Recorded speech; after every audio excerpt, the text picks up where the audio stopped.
네, 함께 기도 드리도록 하겠습니다.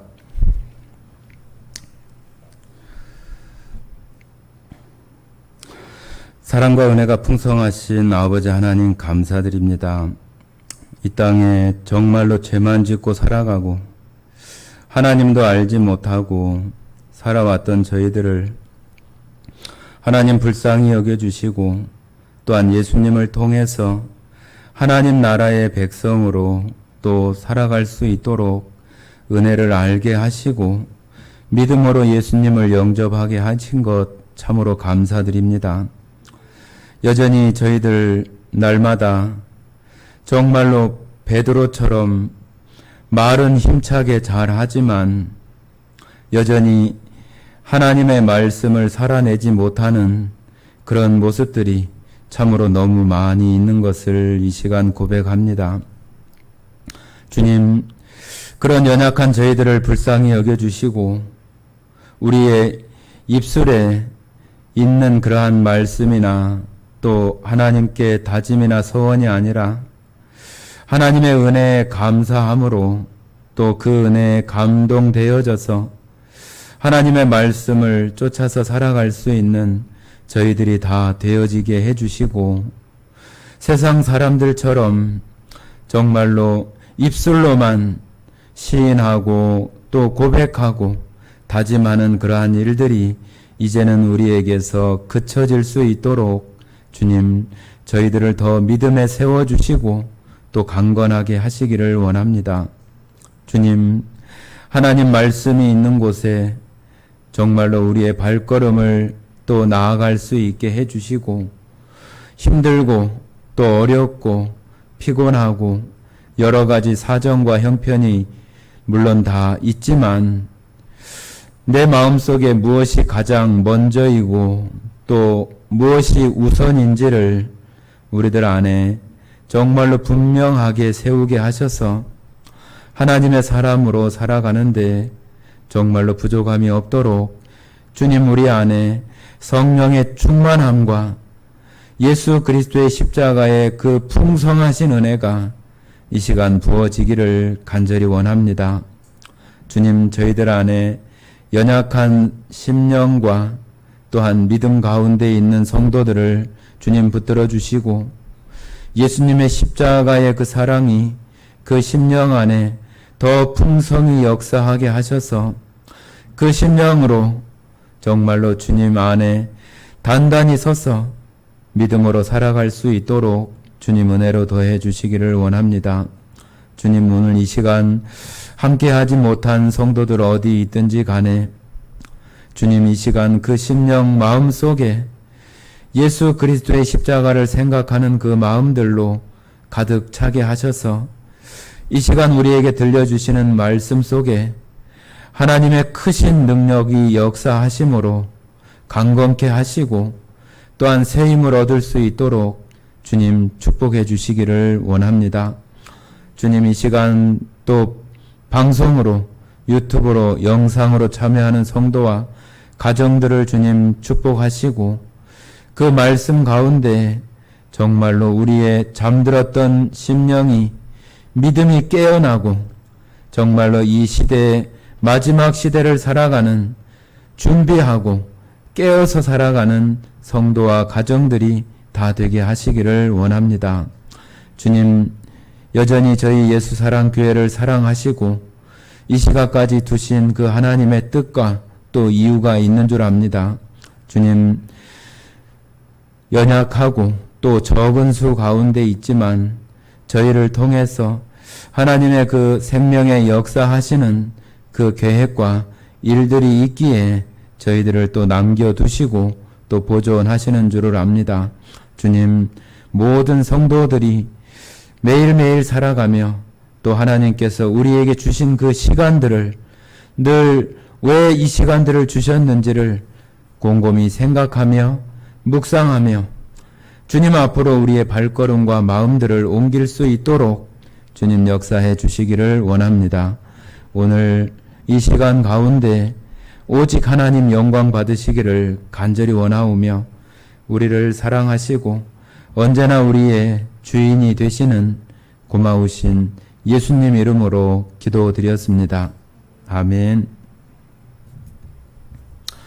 네, 오늘 함께 나누실 말씀은 마태복음 27장입니다. 마태복음 27장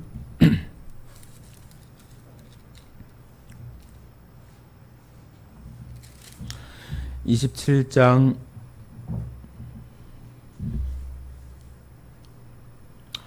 27절부터 31절까지 말씀을 같이 읽도록 하겠습니다. 27장 27절부터 31절까지입니다. 같이 읽겠습니다. 이에 총독의 군병들이 예수를 데리고 관정 안으로 들어가서 온 군대를 그에게로 모으고 그의 옷을 벗기고 홍포를 입히며 과시관을 엮어 그 머리에 씌우고 갈대를 그 오른손에 들리고 그 앞에서 무릎을 꿇고 희롱하여 이르되 유대인의 왕이여 평안할지어다 하며 그에게 침 뱉고 갈대를 빼앗아 그의 머리를 치더라. 희롱을 다한 후 홍포를 벗기고 도로 그의 옷을 입혀 십자가에 못 박으려고 끌고 나가니라. 네, 오늘 27장의 내용을 계속 쭉 이어서 할 수 있는 부분까지 한번 해보도록 하겠습니다. 예, 먼저 26장 말미 부분에 베드로가 예수님을 3번 부인하는 그 내용을 우리가 살펴봤는데요. 27장 시작하면서는 가룟 유다에 대한 내용이 이렇게 나타납니다.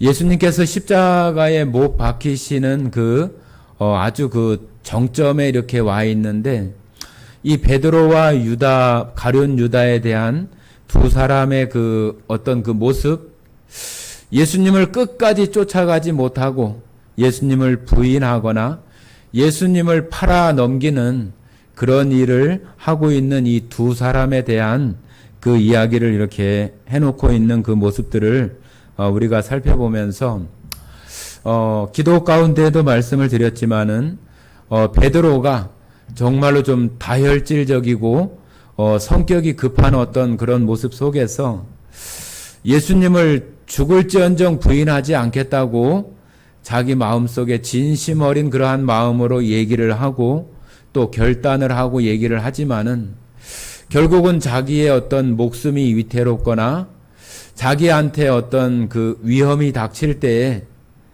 자기가 했던 말은 온데간데 없고 예수님을 부인해버리는, 그것도 저주하며 맹세해서 부인하는 모습에까지 이르는 그 베드로의 모습을 우리가 볼 수 있습니다.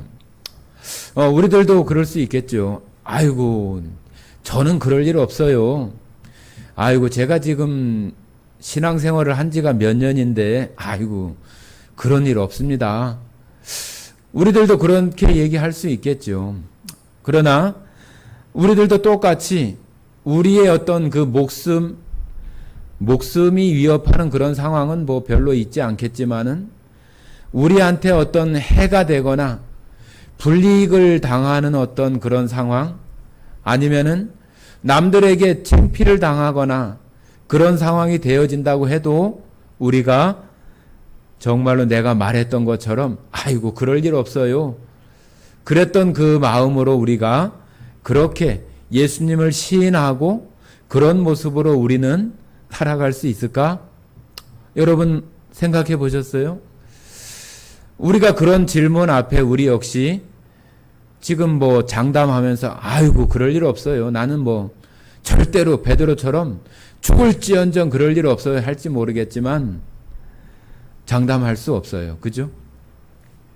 그래서 우리는 이런 베드로처럼 이런 장담이 필요한 것이 아니라 저도 마찬가지로 신앙생활을 하면서 이렇게 지내봐 보면은 이런 장담의 어떤 그런 마음들보다는 하나님께서 제게 생각나게 해주시고 정말로 하나님의 그 십자가를 바라볼 수 있는 그런 어떤 그 마음 가운데 묵상을 주셔서 그런 시간들을 하나님 이기게 하시는 그러한 일들이 있으면은 좋겠습니다.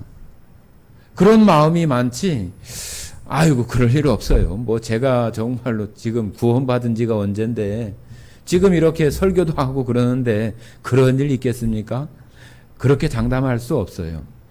정말로 다만, 연약하고, 정말로 뭐, 자매님들만 그런 게 아니라, 연약하고 깨지기 쉬운 것이 우리 인생들이고, 불완전하고, 또 무언가 완벽하지 못한 것이 우리들이기 때문에, 우리의 입술로 아무리 장담을 한다 할지라도 베드로와 같은 이런 일들을 우리가 얼마든지 경험할 수 있기 때문에 이런 일들이 있을 때에 우리가 하나님의 말씀으로 또 하나님의 말씀이 생각이 나서 하나님 이길 수 있도록 하나님 해주시기를 원합니다. 우리의 어떤 그 지금의 어떤 그 믿음 속에서는 그런 마음이 필요한 거지 뭐 절대 그럴 일 없습니다. 나는 안 그래요. 다른 사람이 다 그래도 나는 안 그래요. 그 가봐야 알아요. 그죠? 우리나라도 제가 가끔 말씀드리는 것처럼 뭐 동성애나 또 아니면은 차별금지법이나 그런 것들이 언젠가는 될 거예요. 왜 그러냐 하면은 이 세상이 점점 악해지고 죄악으로 물들어가는 그런 상황 속에 흘러가기 때문에 우리나라만 뭐 동방예의지기고 뭐 해서 안 되는 게 아니에요. 이게 정치나 또 문화나 그런 것들 속에서 어쩔 수 없이 이렇게 하게 되는 거예요. 장 목사님도 그런 얘기 하지만은 그 소수의 어떤 그 인권이나 평등 때문에 다수가 오히려 차별을 받는 그런 모습들이 생겨지게 돼 있고, 그때 갔을 때 정말로 동성애자들이나 또 차별금지법이나 그런 데 관계된 사람들이 있을 때 그런 것들에 대해서 성경이 말하고 있는 것을 그대로 이렇게 이야기할 수 있는 사람들이 얼마나 있겠느냐. 지금 막 뭐 피켓을 들고 시위를 하고 반대를 하고 그러지만요, 지금 그것이 지금 교회 안에도 지금 둘로 나눠져요. 나눠져서 수용해야 된다고 얘기를 하고 절대로 안 된다고 얘기를 하고 그런 가운데 있어요. 그러면서 정치하는 사람들은 표를 얻어야 될 거 아니에요. 그죠? 그러니까 그 사람들을 막 비난하거나 동성애가 어디 있어. 뭐 남자로 태어나고 여자로 태어나면은 그게 결정된 자기의 성이지 자기가 이거 싫다고 이거 하고 저거 하고 그럴 수 있는 게 아니잖아요. 그죠? 그런데도 그것을 그냥 시대의 흐름이나 자기 결정권이나 또 그것을 차별하면 안 된다고 하는 어떤 그런 거, 평등, 그 말은 좋잖아요. 다, 그죠? 다 좋은 말인데 그런 것들로 인해서 하나님의 말씀이 다 가려지고 그런 것들이 다 이 사회에 물들어지게 돼 있어요. 그때에도 그런 것들을 정말로 이 베드로처럼 그렇게 말했던 그런 모습들이 그대로 그 상황 속에 나타날 수 있을까? 거의 없을 거예요. 거의. 그런 이야기를 안 하려고 하는 거죠. 그죠? 그런 얘기를 안 하려고 하고 그거 얘기하면은 껄끄럽고 또 자기가 비난받게 되니까 그런 얘기를 자꾸 빼놓게 되는 거죠. 빼놓게 되고 그런 성경 나오면은 안 하고 다른 거 하고 그러는 거죠. 자, 여기 이제 그 베드로가 이런 모습이 있는 것을 우리가 교훈으로 삼아야 될 것은 우리가 이런 어떤 뭐 결단이나 맹세 가지고 우리의 어떤 그 맹세했던 것처럼 되어지는 경우가 우리의 그 연약한 육체를 가지고 있는 속에서 그 되어지는 경우가 쉽지 않다. 그렇기 때문에 하나님의 도움을 구하고 하나님의 그 힘을 의지해서 우리가 그 일들을 이겨갈 수 있는 그러한 것을 구하는 것이 오히려 믿음을 가진 성도들의 합당한 그런 모습이지, 그냥 뭐 자기의 어떤 뭐 결심이나 어떤 뭐 오래 신앙생활했다고 하는 그런 것을 가지고 그것을 이길 수 없어요. 자, 그런데 여기 27장에 나오는 그 가룟 유다를 한번 또 우리가 살펴보겠습니다. 제가 27장 1절부터 좀 읽어보겠습니다. 새벽에 모든 대제사장들과 백성의 장로들이 예수를 죽이려고 함께 의논하고 결박하여 끌고 가서 총독 빌라도에게 넘겨주니라.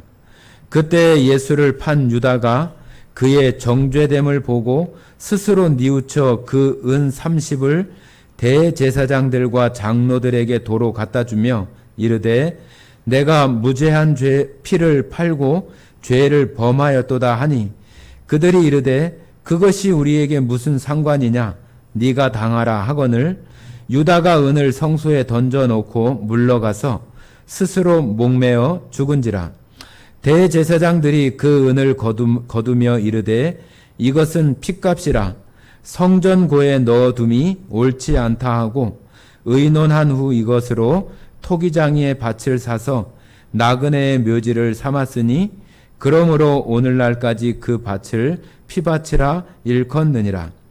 이에 선지자 에레미야를 통하여 하신 말씀이 이루어졌나니 일러스되 그들이 그 가격 매겨진 자 곧 이스라엘 자손 중에서 가격 매긴 자의 가격 곧 은 30을 가지고 토기장이의 밭 값으로 주었으니 이는 주께서 내게 명하신 바와 같으니라 하였더라. 자, 여기 처음에 말씀드린 것처럼 예수님이 지금 십자가에 달리시기 위한 어떤 그 아주 격정적이고 어떤 그런 정점의 어떤 시간들로 달려가는데 이 베드로와 이 가룟 유다의 이 두 모습을 우리가 보면서 이 가룟 유다도 자기가 예수님을 팔아 넘긴 거에 대해서 여기 보면은 후회하고 또 돌이키는 그런 모습이 있어요. 그죠? 자, 한번 봐보시겠습니다. 3절 한번 같이 읽어볼까요? 3절. 그때 예수를 판 유다가 그의 정죄됨을 보고 스스로 뉘우쳐 그 은 30을 대제사장들과 장로들에게 도로 갖다 주며 자기가 예수님을 판 돈 은 30을 갖다가 다시 그들에게 돌려주는 거예요. 돌려주고 예수님이 지금 대제사장들과 장로들과 그들에게 정죄되는 것을 보고 사형에 해당한다고 하는 그런 그 정죄 당하는 것을 보고 이 가룟 유다가 내가 지금 뭘 잘못했나? 그런 그 생각이 들어서 정죄됨을 보고 스스로 뉘우쳤다고 이렇게 얘기해요. 스스로 뉘우쳐서 자기가 받았던 돈을 다시 돌려주고 자기가 나가서 스스로 목매어 죽었다고 이렇게 이야기를 합니다. 자, 여기 보면은 그 베드로하고 가룟 유다하고 좀 비슷해요. 그죠? 그 베드로도 예수님께서 네가 닭 울기 전에 3번 나를 부인할 거라고 하는 그 말씀이 생각이 나서 바깥에 나가서 심히 통곡했다고 이렇게 말을 하잖아요. 그런 모습이 베드로도 예수님의 말씀이 생각이 나서 바깥에 나가서 심히 통곡했다고 하는 것은 자기의 그런 그 형편없는 어떤 그런 모습이나 예수님께서 하신 말씀이 온전하게 이루어지는 것을 보면서 정말로 자기의 어떤 초라함이나 또 진리 되시는 예수님의 말씀이 온전히 세워지는 그런 것을 보면서 심히 이렇게 통곡했던 그 베드로의 모습과 여기 가룟 유다도 스스로 돌이켰다고 하는 것은 우리가 교회의 어떤 용어로 하면 회개했다고 이렇게 말할 수도 있잖아요. 그죠? 내가 뭘 잘못했네? 이거 내가 괜히 죄 없으신 이 예수님을 이렇게 정죄하게 해서 죽게 했네? 그런 마음이 들었던 거죠. 그런데 이 베드로하고 가룟 유다하고 좀 다른 점이 있어요. 지난 시간에도 잠깐 말씀을 드렸지만은 베드로는 그렇게 바깥에 나가서 통곡하고 다시 예수님 앞에 나아오지만은 유다는 그냥 목숨을 그냥 끊어버리는 그런 그 상황 속으로 이렇게 자신을 던져버리고 마는데 이 두 사람의 모습을 우리가 잘 생각을 해보면은 정말로 그 베드로와 같은 그 예수님의 말씀이 생각이 나서 자기의 그 온전하지 못한 죄인된 모습 속에서 자기가 온전하지 못하게 결심하고 다짐했었던 그 죄인된 모습을 적나라하게 보여주었던 거에 대한 자기 스스로에 대한 어떤 그 돌이킴, 자기가 이런 사람밖에 되지 않는구나 하는 것을 예수님께서 말씀하신 것을 통해서 발견하고 이 베드로는 예수님 앞에 다시 나오는 사람이 되어지는데, 이 가룟 유다는 그 베드로하고는 좀 다른 사람이잖아요. 왜 그러냐면은 이 가룟 유다는 원래 어떤 근본적으로 가지고 있는 어떤 성품 자체가 정의롭고 또 어떤 그 세상의 어떤 그 옳고 그름이나 그러한 것에 대해서 지금 이스라엘 자기 나라의 어떤 독립을 위해서 아주 힘있게 싸우고 독립해야 된다고 하는 그런 정당성이나 그러한 것을 가지고 있는 그런 사람이에요.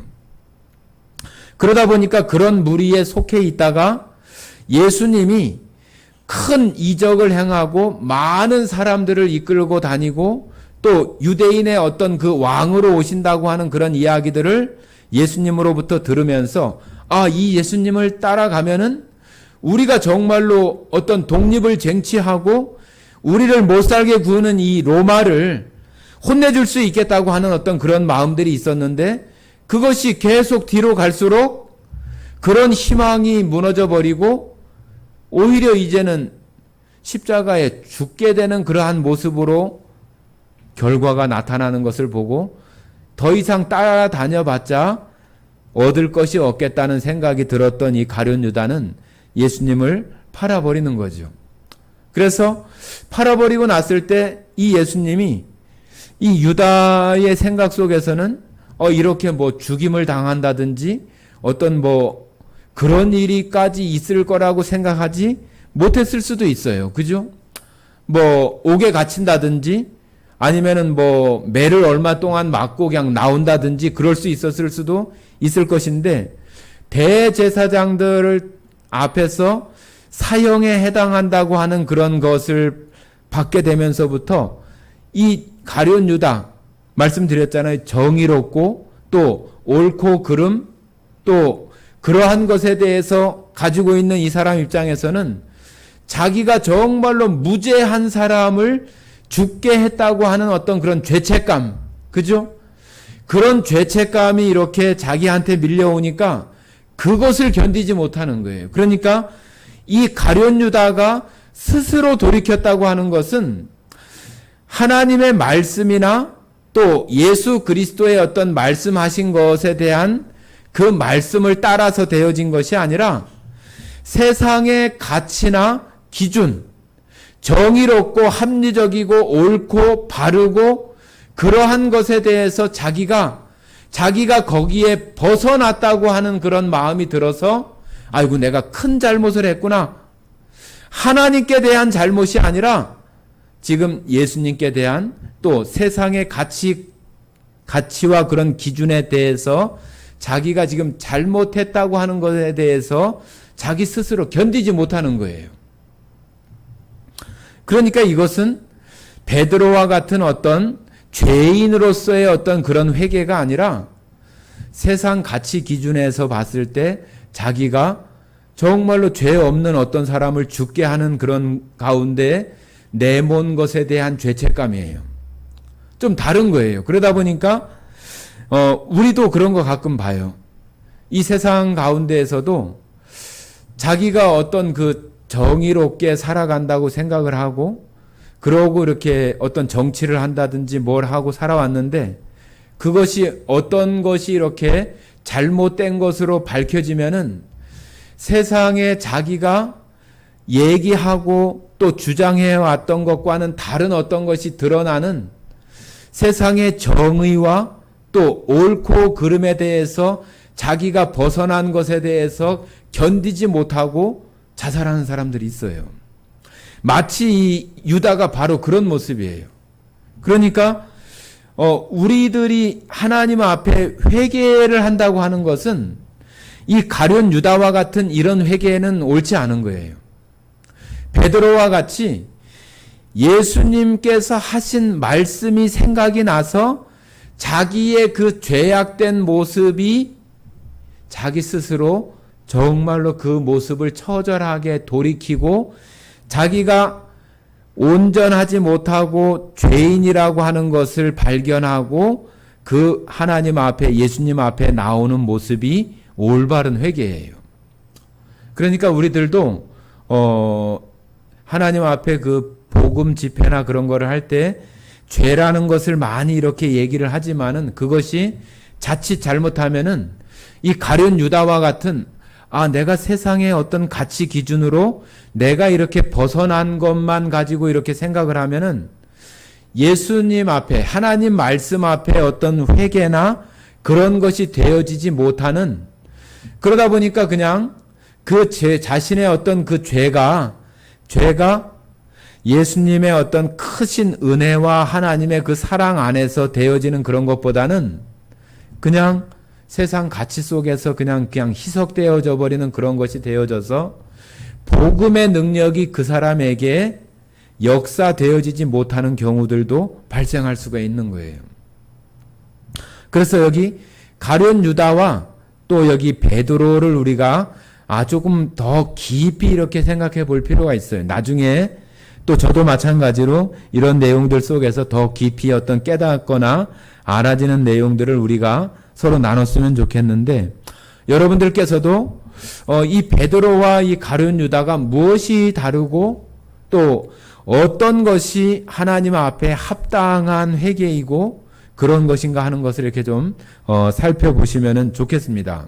그래서 예수님이 지금 십자가를 앞두고 왜 많은 제자들이 있는데 이 두 제자를 마치 이렇게 비교하는 것처럼 이렇게 둘을 놓고 가룟 유다는 목매달아서 죽어버리고 베드로는 정말로 이후에 다시 하나님 앞에 귀하게 쓰여지는 어떤 그런 사람으로 있을 수 있는 그런 다른 점들이 어떤 것이 있는가 하는 것을 우리가 조금 더 여러분 스스로도 성경을 읽으면서 생각해 보시면은 좋겠습니다.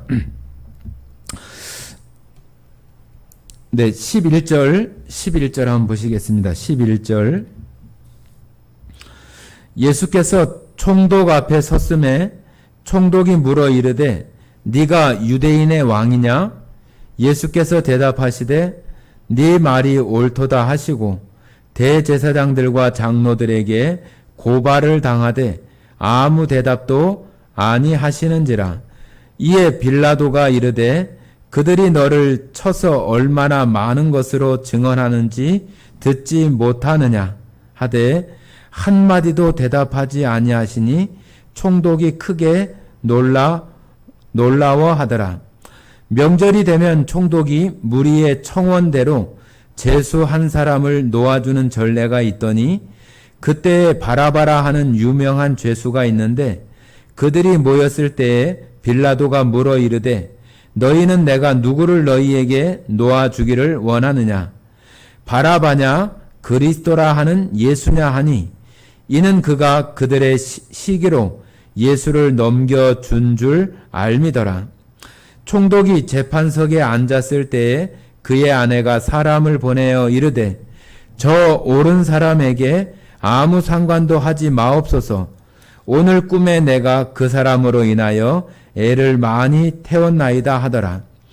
대제사장들과 장로들이 무리를 권하여 바라바를 달라 하게 하고 예수를 죽이자 하게 하였더니 총독이 대답하여 이르되 둘 중에 누구를 너희에게 놓아주기를 원하느냐?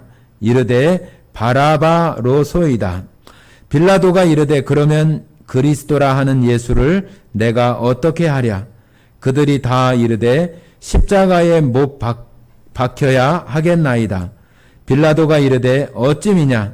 무슨 악한 일을 하였느냐? 그들이 더욱 소리질러 이르되 십자가에 못 박혀야 하겠나이다 하는지라. 빌라도가 아무 성과도 없이 도리어 밀란이 나려는 것을 보고 물을 가져다가 무리 앞에서 손을 씻으며 이르되 이 사람의 피에 대하여 나는 무죄하니 너희가 당하라. 백성이 다 대답하여 이르되 그 피를 우리와 우리 자손에게 돌릴지어다 하거늘 이에 바라바는 그들에게 놓아주고 예수는 채찍질하고 십자가에 못 박히게 넘겨주니라. 자, 지금 여기는 이제 빌라도 앞에서 여러분들 뭐 하도 많이 들으셔서 다 아시는 내용인데 빌라도 앞에서 대제사장들과 장로들이 와서 재판을 심판을 하게끔 그렇게 예수님을 내어놓는 그런 모습이에요. 근데 빌라도가 이렇게 봤을 때는 뭐 별 어떤 그 죄를 찾을 수 없는 그런 모습이었는데 이 빌라도가 한번 그 처음에 물어봐요. 네가 유대인의 왕이냐? 그렇게 물어봐요. 유대인의 왕이냐고 이렇게 물어보는 빌라도는 이 예수님이 뭐 하늘에서 하나님으로부터 오신 분이라든지 또 이 땅에서 되어지는 어떤 왕이나 또 그러한 것이 아니라 예수님께서 이 땅에 오신 이유는 이 땅의 왕들보다도 더 뛰어난 모든 왕 중의 왕이시고 만주의 주로 오시는 분이 예수님인데 이 빌라도는 그냥 이 세상의 어떤 그 왕이나 그런 것으로 생각을 한 거잖아요. 그죠? 네가 정말로 유대인의 왕이냐? 그런 얘기는 네가 지금 이 식민 지배를 받고 있는 이 이스라엘 민족들의 왕이냐? 그렇게 물어보는 거죠. 그런데 예수님이 네 말이 옳다 그렇게 한 것은 그래 나는 그거 하려고 왔어 그런 표현이 아니라 그것을 포함해서 정말로 모든 왕 중에 뛰어난 정말로 하나님이 보낸 그런 왕 중의 왕으로서의 그 대답을 하시는 거예요. 그래서 이 빌라도가 봤을 때는 아무런 어떤 그 고소를 당할 만한 그러한 것들이 아무것도 없는 거예요. 그런데 이 대제사장들과 이 종교 지도자들은 여러 증인들을 우리가 앞부분에서 찾아봤잖아요. 여러 증인들을 세워가지고 예수님을 십자가에 죽게 하는 그 사형을 할 것이라고 벌써 답을 정해놓고 와가지고 그렇게 하기를 이렇게 빌라도한테 요구하고 있는 거죠. 그런데 빌라도가 아무리 봐도 죄를 찾을 수 없고 또 너를 지금 고소하고 있는 그 사람들의 어떤 고소 내용들을 네가 그거에 대해서 왜 아무 말이 없느냐고 이렇게 이야기했을 때 예수님은 그거에 대해서 아무 얘기도 하지 않잖아요. 아무 얘기도 하지 않아요. 오히려 예수님께서 어떤 이야기를 하거나 또 뭐 변명을 하거나 그러면은 참 이것이 정말로 또 좀 더 뭐 희석이 되어져서 복음이 예수님이 이 땅에 오신 어떤 목적이나 그러한 것들이 온전하게 이렇게 이루어지지 못하는 어떤 그런 결과들이 되어질 수도 있겠지요. 그래서 예수님은 그들이 정말로 증인이 될 수 없는 그런 증거들을 가지고 고소하고 그러한 것에도 아무런 대답을 하지 않는 거예요. 그러니까 이 빌라도가 자기가 총독인데도 불구하고 그것이 그 예수님이 아무런 대답도 하지 않고 있는 그 모습이 어떤 뭐 초라하고 어떤 뭐 밧줄에 묶여서 아주 불쌍하게 보이는 어떤 그런 가운데 있는 것이 아니라 이 빌라도가 예수님을 봤을 때 자기가 정말로 꼼짝할 수 없을 만큼 그 예수님 앞에 경직된 그러한 모습이 있었다고 빌라도의 어떤 보고서나 또 마가복음이나 누가복음 같은 데 보면은 그런 내용들이 나와요. 그래서 어찌 보면은 빌라도가 신문하는 것이 아니라 더 큰 어떤 위험이 있으신 예수님 앞에 그 사람들이 있는 것과 같은 그런 상황인 거죠. 그래서 이 빌라도는 아무리 봐도 죄를 찾지 못하기 때문에 지금 6월절이면은 가장 큰 명절이잖아요. 이스라엘 가운데. 그래서 그 명절이 되면은 그 군중들이 원하는, 백성들이 원하는 사람 중에 한 사람을, 그 죄수를 놓아주는 그런 전통, 전례가 있다고 이렇게 얘기를 하잖아요. 우리나라도 3.1절이나 뭐 광복절 되면은 뭐 죄가 좀 가볍다든지 뭐 교통사고 사범이라든지 그런 사람들이 많이 이렇게 풀려나기도 하고, 대통령 취임을 하거나 그러면은 또 그런 취임 기념으로 대통령이 이렇게 사면을 하거나 그런 거 있잖아요. 그런 것처럼 지금 6월절에 한 사람을 이렇게 놓아주는 것이 있어서, 이 빌라도는 그때 당시에 막 그 독립운동을 하고 살인을 하고 강도짓을 했던 이 바라바를 세워놓고 얘기를 하면은, 지금 이 사람 둘을 세워놓고 이야기를 하면은 예수를 살려두라고 할 것이다 생각을 하고, 아주 극악무도한 살인 강도를 바라바를 세워놓고 이 둘 중에 누구를 원하느냐고 얘기했을 때, 사람들은 예수가 아니라 바라바를 원한다고 이렇게 얘기를 하면서 바라바를 놓아주고, 예수님은 그러면 어떻게 하면 좋겠냐고 얘기했을 때 십자가에 못 박아 죽이라고 이렇게 군중들이 막 얘기를 하는 거예요.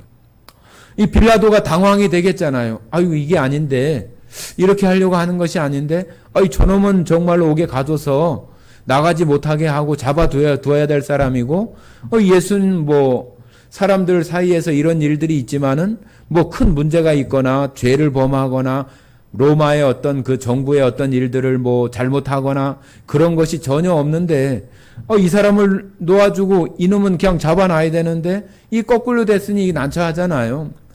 그래서 이 빌라도는 그들이 이렇게 하는 것에 대해서 정말로 자기가 아무리 찾아봐도 죄를 찾을 수 없는 그런 것을 보면서 대야를 가져다가 손을 씻으면서, 내가 이 사람이 죽는 거에 대해서는 나는 무죄하다, 아무 상관없으니까 그 피의 대가를 너희들이 받아라, 그렇게 얘기할 때 그들이 대답을 하죠.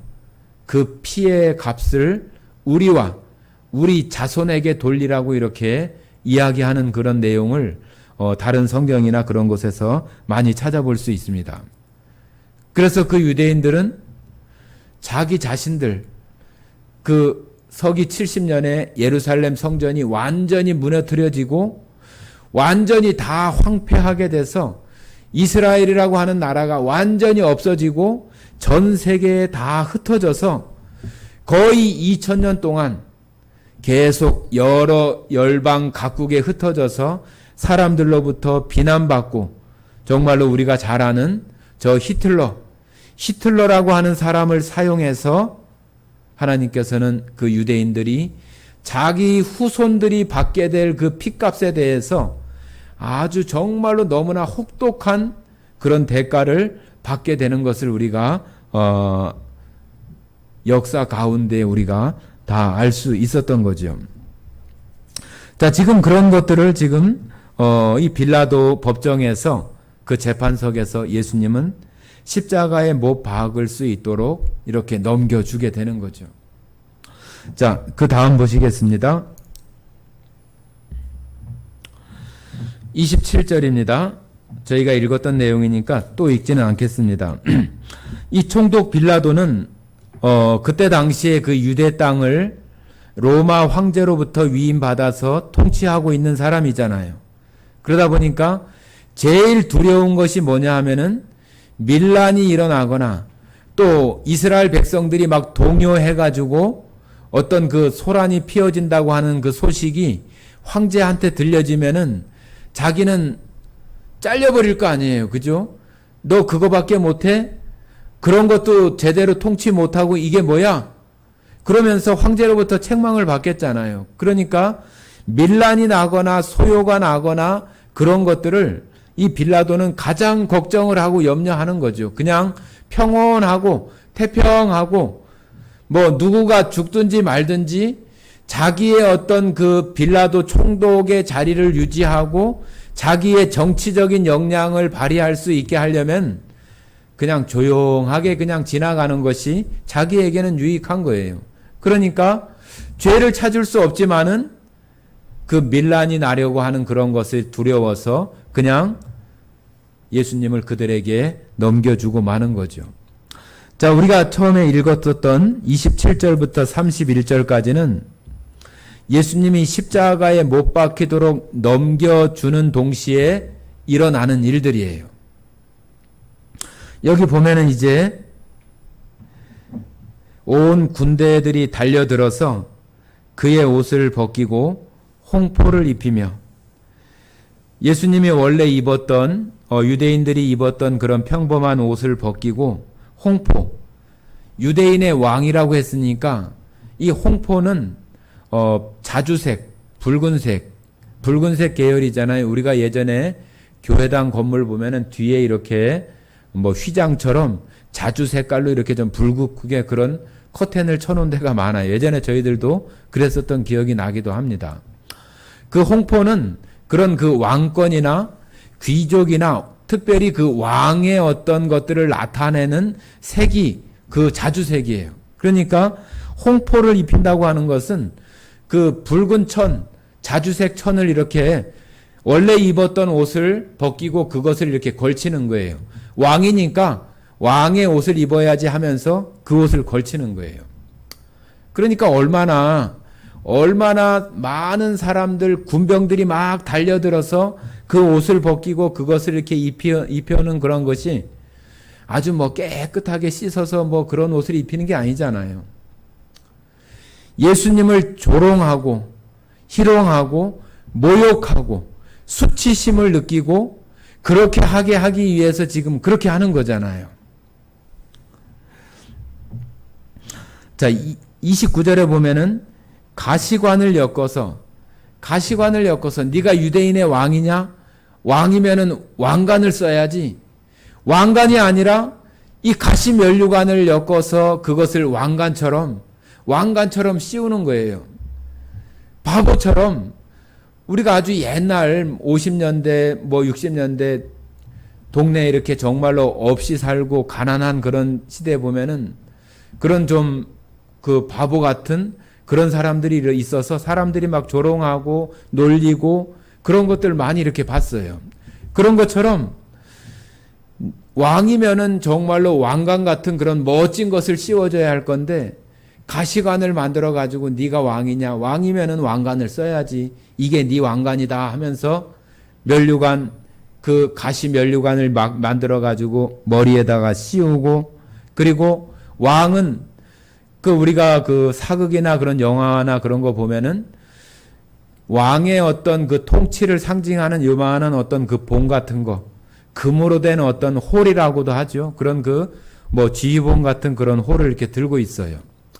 그래서 왕이 그런 것을 들고 있는 것처럼 네가 유대인의 왕이니까 그거를 대신해서 갈대나무 우리나라에서는 아는 그런 뭐 아주 뭐 가늘은 그런 갈대가 아니라 지팡이로도 쓸 수 있을 만큼 튼튼한 것이 그 팔레스타인 지역의 그 갈대라고 합니다. 그 갈대를 갖다가 손에 쥐어주면서 네가 왕이면은 이 홀을 들어야지 지팡이를 들어야지 하면서 그거를 세워주고 홍포를 입히고 가시 면류관을 씌우고 그런 모습 가운데에서 그 앞에서 무릎을 꿇고 이 무릎을 꿇는다고 하는 것은 정말로 이 예수님이 유대인의 왕이기 때문에 무릎을 꿇는 게 아니잖아요. 조롱하고 희롱하고 비웃고 그렇게 하기 위해서 그 앞에서 무릎 꿇는 그런 신용을 하면서 조롱을 하는 거죠. 그죠? 마치 정말 그 왕 앞에서 하는 것처럼 거지 같은 바보 같은 그런 차림의 그 예수님을 앞에 놓고 놀리고 비웃고 조롱하고 희롱하고 그렇게 하는 거예요. 뭔가 수치를 다 주는 거예요. 예수님 앞에. 수치를 다 주는 거예요. 그러면서 희롱하여 이르되 유대인의 왕이여 평안할지어다. 이 말도 정말로 뭐 유대인의 왕이여 평안할지어다 뭐 그렇게 하는 것이 아니라 아주 비웃고 조롱하고 그런 어떤 그 천박하고 상스러운 말로 하는 거잖아요. 그죠? 평안할지어다 하면서 그에게 침 뱉고 이 침 뱉는 것이 우리 이 얼굴이라고 하잖아요. 얼굴. 우리의 어떤 그 정신, 어떤 우리 사람들의 어떤 뭐 얘기한다면 어떤 혼, 정기 그런 것이 흐르는 것이 얼굴이라고 이렇게 얘기를 하잖아요. 그죠? 얼의 그 굴, 그죠? 그것이 얼굴이에요. 그것은 우리 사람에 대한 어떤 인격을 갖다가 무시하고 인격을 인정해 주지 않는 것이 침뱉는 거예요. 우리가 뺨을 때리잖아요. 뺨을 때리는 것은 그 사람을 아프라고 때리는 것도 있지만은 그 사람의 인격을 묵살하고 무시하고 사람으로서의 어떤 그 존중을 해주지 않는 그 태도가 뺨을 때리는 거예요. 그러니까 예수님께서 정말로 그 어떤 한 사람으로서의 어떤 인격체로서의 그런 존중을 받지 못하고 아주 수치스럽고 인격적으로 묵살당하고 무시당하고 그런 가운데 있는 거죠. 우리들도 그렇잖아요. 우리가 아무리 힘이 없다고 그래도 누가 나한테 침을 뱉으면은 가만히 있을 사람이 어디 있어요. 정말로 무슨 방법을 써서라도 대항하려고 하고 피하려고 하고 닦아내려고 하고 그럴 거 아니에요.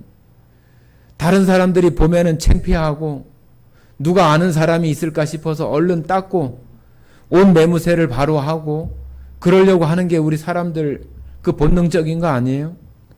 근데 예수님은 어떻게 해요? 아무것도 하지 않고 침 뱉는 것을 갖다가 피하려고 하지도 않고 그러고 있는 거예요. 세상 사람들이 볼 때는 너무 바보 같고 너무 정말로 수치스러운 저런 일을 당하는데도 정말로 바보같이 그렇게 서 있는 거죠. 그런 것을 다 받고 아무 얘기도 하지 않고. 자, 우리 잘 아시는 이사야 53장 한번 봐보실까요? 이사야 53장.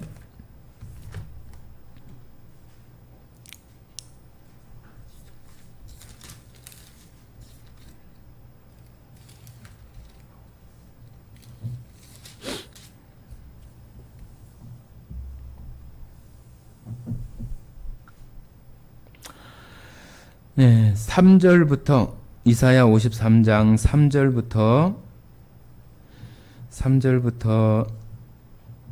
3절만 읽어볼까요? 3절만 읽겠습니다. 3절만 같이 읽겠습니다.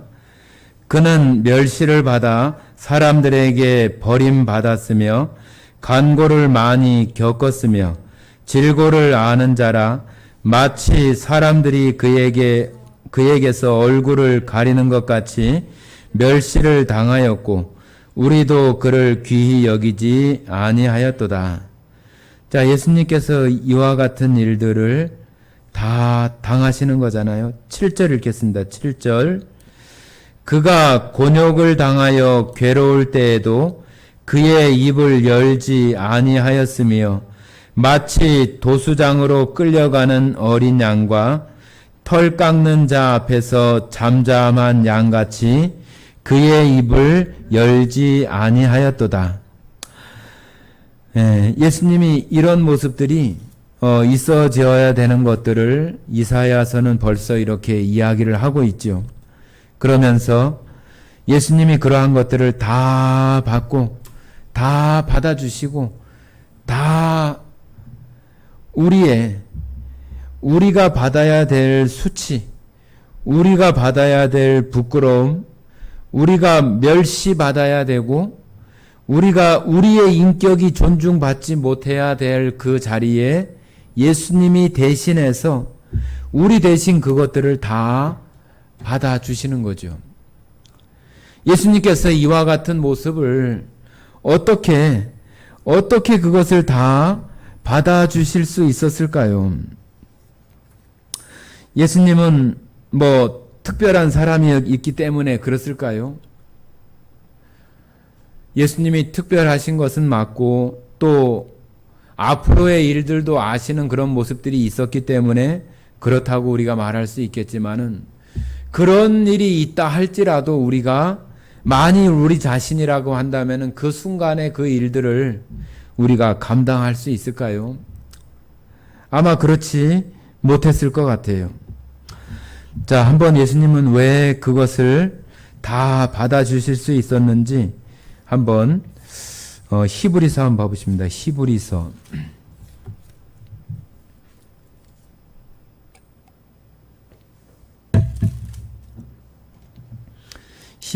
12장입니다. 12장 2절 같이 읽어보겠습니다. 2절 같이 읽겠습니다. 믿음의 주요 또 온전하게 하시는 이인 예수를 바라보자. 그는 그 앞에 있는 기쁨을 위하여 십자가를 참으사 부끄러움을 개의치 아니하시더니 하나님 보좌 우편에 앉으셨느니라. 자, 여기 보면은 부끄러움을 개의치 아니하셨다고 했어요. 개의치 아니하셨다. 개의치 아니하셨다고 하는 것이 무슨 의미예요? 개의치 않았다. 그런 거에 대해서 중요하게 생각하거나 의미 있는 것으로 생각하거나 아니면은 정말로 그런 것으로 여기지 않았다고 하는 거예요. 뭐 침뱉음을 받는 거, 또 조롱을 당하는 거, 수치심을 느끼는 거에 대해서 아이고 수치스럽다 그렇게 생각하신 것이 아니라 그런 것에 대해서 아무런 개의치 않았던 그런 마음이 있었다고 하는 거예요. 개의치 않은 마음. 그것이 우리를 구원하시는 구속의 일이시기도 하고 예수님께서 하나님 보좌 우편에 앉으시는 그 영광된 그러한 것을 생각하시면서 그런 것을 개의치 않으셨다. 아무것도 아닌 것처럼 여기셨다고 하는 거예요. 우리들 어떤 그 상식으로는 이걸 어떻게 개의치 않을 수 있을까? 저런 수치를 당하고 창피를 당하고 조롱을 당하고 무시를 당하는데 저걸 어떻게 상관없이 개의치 않을 수가 있지?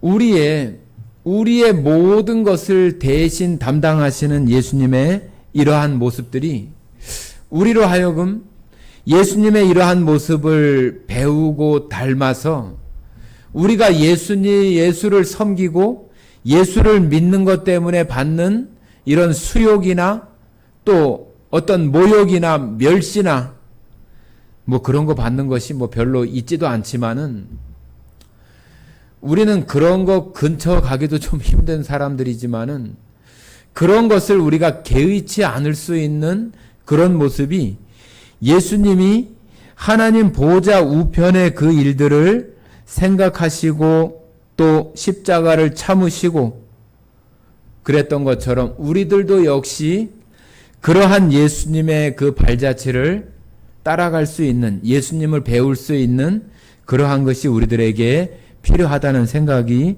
들어집니다. 우리는 예수님이 십자가에 못 박히시고 우리가 가끔 그 영상을 보는 그런 패션 오브 크라이스트라고 하는 그 영상에서 예수님의 어떤 그 고통스러운 십자가의 어떤 그 모습에만 우리가 초점을 맞추고 야 정말로 아프겠네 고통스럽겠네 그런 것에 너무 이렇게 우리를 집중하게 해서 예수님이 마치 그냥 그 인간적인 그러한 측면만 이렇게 생각을 하고 십자가를 지시기 전에 이런 수치됨과 부끄러움이나 조롱이나 이런 희롱이나 이러한 것들에 대해서는 우리가 간과하거나 생각하지 않는 그런 경향들도 꽤 많이 있어요.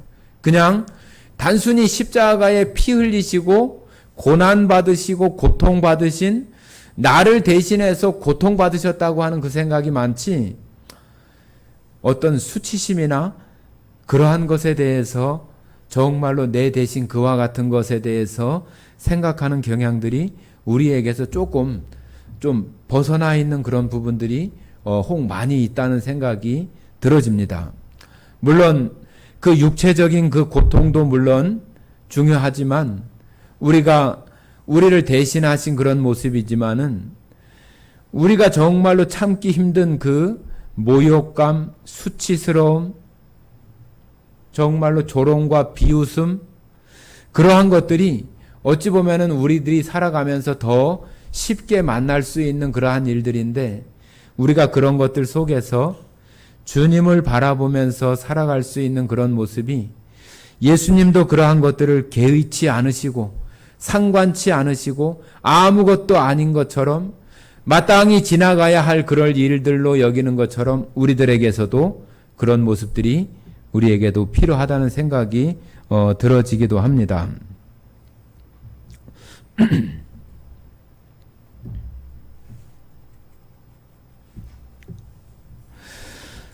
자, 다시 마태복음 27장으로 다시 가시겠습니다.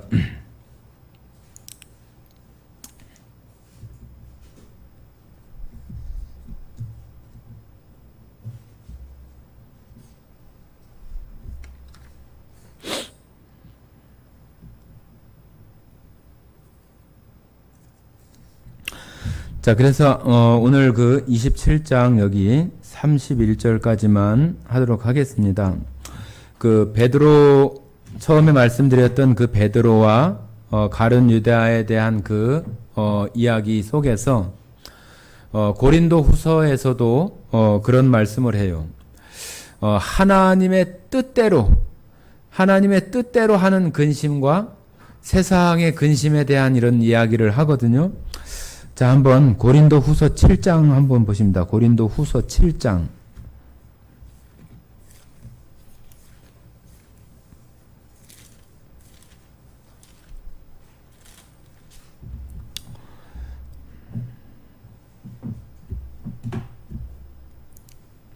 고린도 후서 7장 10절 같이 읽어보겠습니다. 10절 같이 읽겠습니다.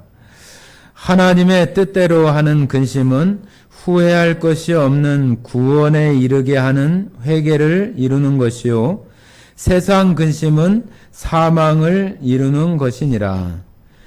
세상 근심과 하나님의 뜻대로 하는 근심, 여기 근심이라고 하는 것이 그냥 아이고 이거 어떻게 하지? 어떤 단순히 그런 것이 아니라 어떤 그 죄에 대한 그런 부분에 대해서 우리 안에 어떤 마음의 눌림이나 걱정이나 고민, 그러한 거죠. 그래서 하나님의 뜻대로 하는 근심, 그거는 정말로 그 죄인으로서 죄를 범해서 하나님의 그 영원한 심판과 그러한 그 결과를 맞게 된다고 하는 것에 따라서 우리의 마음에서 정말로 돌이키게 되는 그 회개가 구원에 이르게 되는 그 근심이 되고 회개가 되는 거잖아요.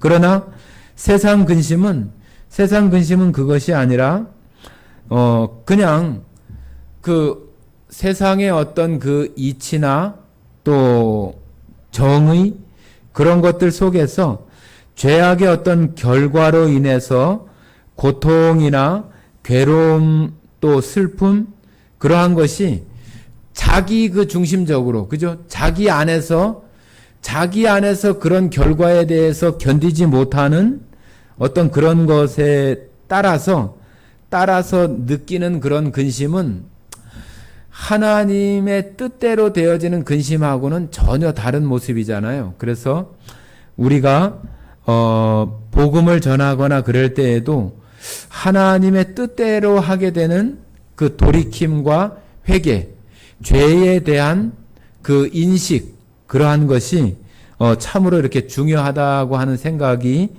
들어지기도 했습니다.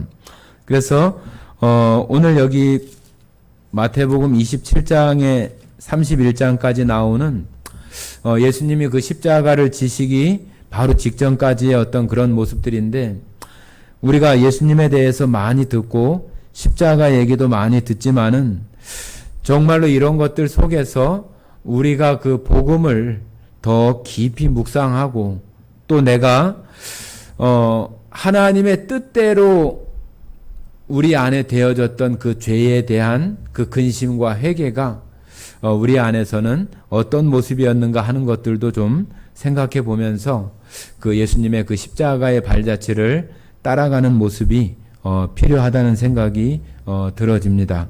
네, 오늘 여기 27장 31절까지 오늘 하고 마치도록 하겠습니다. 네, 같이 기도하고 마치겠습니다. 사랑 많으신 아버지 하나님 감사드립니다. 예수님의 그 십자가 그 길을 정말로 막다른 길까지 따라가는 그러한 여정들을 한 걸음 한 걸음 가고 있습니다. 예수님의 그 모습이 우리의 그 마음의 그 영상 속에 그려지고 펼쳐집니다. 나를 대신해서 받으시는 그 능욕과 수욕과 또 수치와 조롱과 그러한 모습들이 예수님께서 그것을 개의치 아니하시고 그 십자가의 길을 가신다고 하시는 그 말씀을 오늘 살펴보면서 우리들이 살아가면서 혹 예수님 때문에 예수님을 드러내는 그런 일 때문에 우리들에게 있는 작은 수치심이나 또 조롱이나 비난이나 그러한 것들도 우리가 개의치 아니하고 하나님의 나라를 소망으로 바라보며 나아가는 모든 성도들이 되어질 수 있도록 주님 오늘 이 시간 예수 그리스도의 그 십자가의 은혜가 모든 성도들 위해 풍성히 또한 충만하게 부어지기를 간절히 원합니다. 오늘 이 시간 함께 해주신 은혜에 감사드리며 우리를 사랑하시고 언제나 우리의 주인이 되시는 고마우신 예수님 이름으로 기도드렸습니다. 아멘.